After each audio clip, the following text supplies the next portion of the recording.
This is the SOE EDC low profile belt. Very nice belt. I ordered the wrong size, unfortunately, the first time around.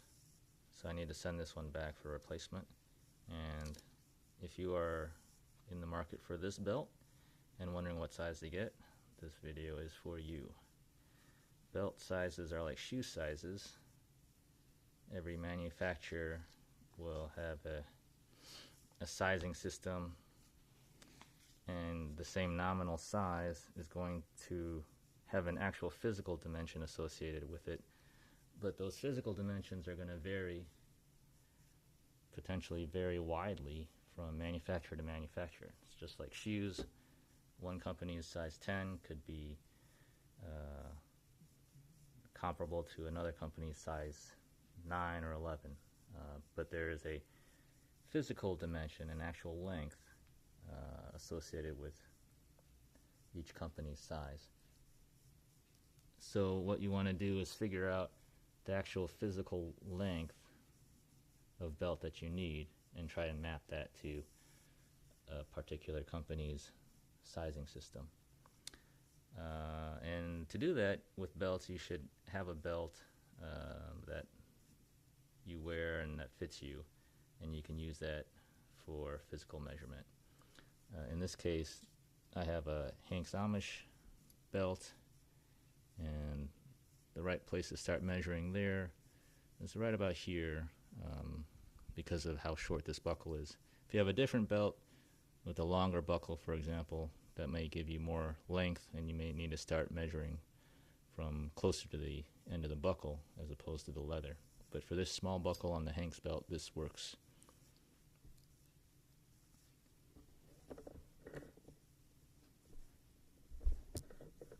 On the Hanks belt, I use the last hole so I don't have a lot of overlap to tuck in, and that is about 34 inches, little over 34.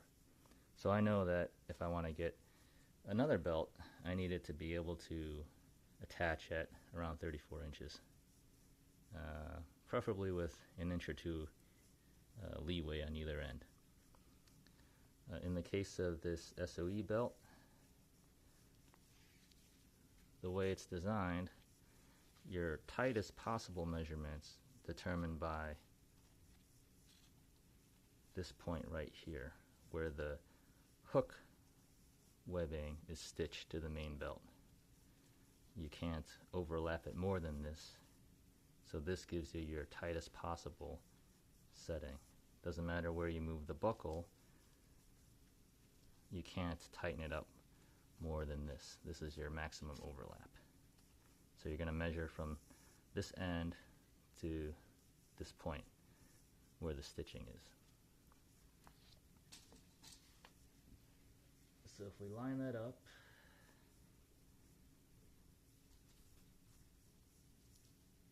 we can see that the tightest possible is about 35, about an inch too long.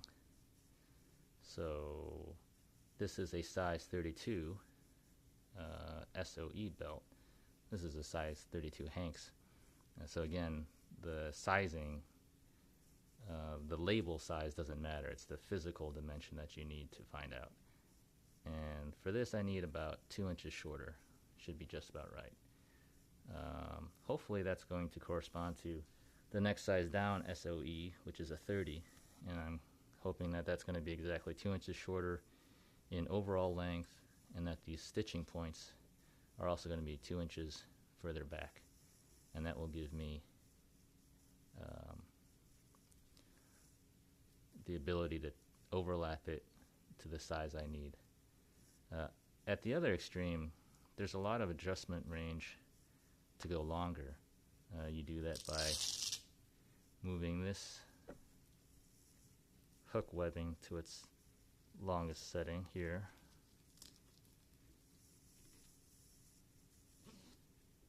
and now your hook comes almost to the end of the belt, which lets you have a little bit of overlap, and there's a loop for the hook to go through at the very end of the belt,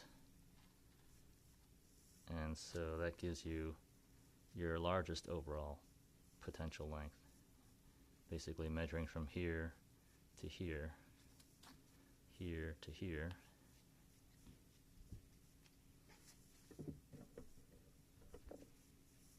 And lining this up again, that gives you